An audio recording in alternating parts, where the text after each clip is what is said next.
Praise lord. ప్రభువైన యేసు నామములో అందరి కొందనలు.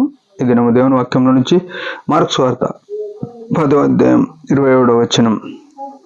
యేసు వారిని చూచి, ఇది మనుషులకు అసాధ్యము గాని దేవునికి అసాధ్యము కాదు, దేవునికి సమస్తమును సాధ్యమే అనెను. చూడండి ప్రియమైన వాళ్ళారా, యేసు క్రీస్తు జన్మదినంన మనం గమనించవలసిన విషయం ఏంటంటే, యేసు ప్రభు ఎవరు అని తెలుసుకోవాలి. చాలామంది లోకస్తులకు ఏమనుకుంటారంటే అదొక మతము, ఆయనను కొట్టినారు, ఏది పరాయి దేశము, మన దేశం కాదు, అన్య దేశంలో నుంచి తీసుకొచ్చిన ఆచారాలు చేస్తున్నారు అని అంటున్నారు. కానీ ఇక్కడ రెండు విషయాలు మనం గమనించాలి. యేసు వారిని చూచి అన్నాడు. యేసు అనే మాటకు అర్థమైంది రక్షకుడు. యేసు ప్రభు రక్షించడానికి వచ్చినాడు.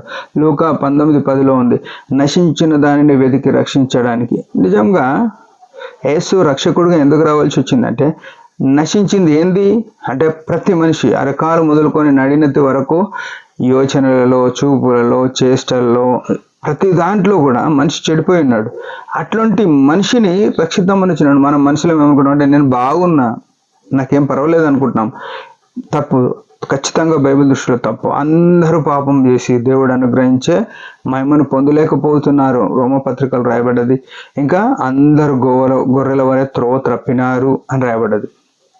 ప్రేమ వల్ల అందరము దేవునికి వ్యతిరేకంగా ఉన్నారు.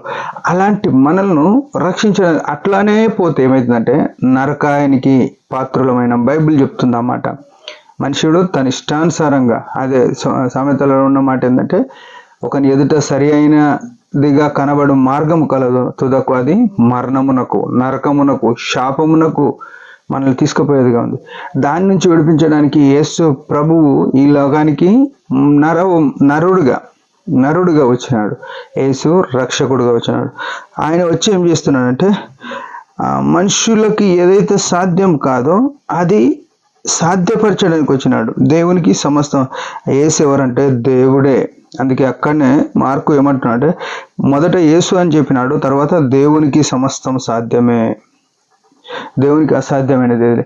ఈ యేసు ఎవరంటే సాక్షాత్తు దేవుడే, దైవము, సృష్టికర్త.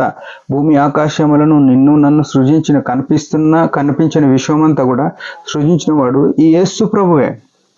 ఈయన ఏంటంటే మనుషులు పరిధి కొన్ని పనులు చేయగలుగుతారు, కొంతవరకే పోగలుగుతారు, కొంతవరకే చేయగలుగుతారు. కానీ ఈ దేవుడు అవధులు లేని శక్తి, అవధులు లేని ప్రభావము, అవధులు లేని బలము కలిగిన వాడు. అందుకే ఈయనకు సమస్తము సాధ్యమే. అంటే ఈయన పాపం నుంచి విడిపించడానికి, సామాన్యంగా హెబ్రీ పత్రికలు రాయబడిన మాట ప్రకారం పాపమునకు పరిహారం కావాలంటే రక్తము చిందింపాలే అని ఉంది. సర్వపాప పరిహారో రక్తపో ప్రోక్షణం అవశ్యం అని ఉంది, ఒక శ్లోకం ఉంది. అది చాలా మందికి తెలుసు. అయితే మనుషుల పాపాల కొరకు రక్తం చిందింపబడాలని సామాన్యమైన విషయం. అందుకే మన పితరులు అంటే పాత తాతలు, ఇంకా మనకన్నా ముందున్న వాళ్ళు కోళ్ళు, గొర్రెలు ఇవన్నీ బలి అర్పిస్తూ వచ్చినారు. ఎందుకంటే దాని రక్తం వలన మనం పరిశుద్ధులమైనం అనుకుంటున్నారు. కానీ యేసు ప్రభు దైవమై ఉండి ఆయనకు అన్ని సాధ్యమే కదా. ఆయన చనిపోయి 3వ దినంన తిరిగి లేచినాడు. ఆయన పునరుత్థానుడైనాడు.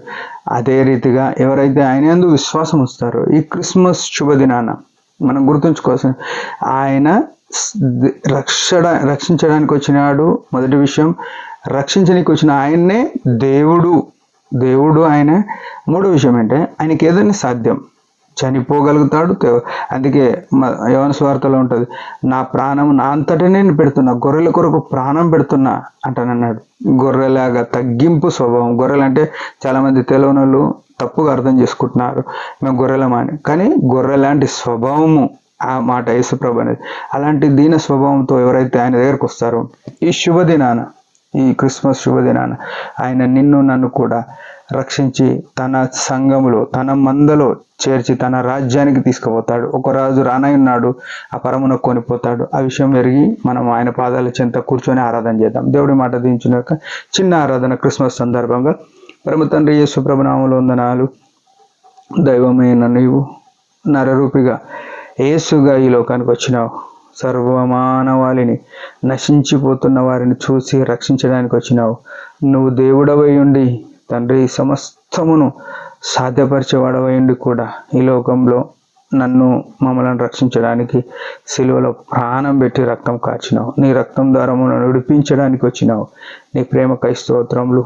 విశ్వసించిన వారి కొరకు కూడా నీ కృపను కోరుకుంటూ స్తుతులు అర్పిస్తూ నువ్వు చేసిన త్యాగాన్ని బట్టి హృదయం ఆరాధిస్తూ ఈ క్రిస్మస్ శుభదినాన నీ యొక్క గొప్ప కార్యములను మనసులో ఆరాధన చేస్తూ ఈ కొద్ది స్తుతి ఆరాధన యేసు ప్రభు పాదముల చెంత సమర్పించుకుంటున్నాం తండ్రి. ఆమేన్.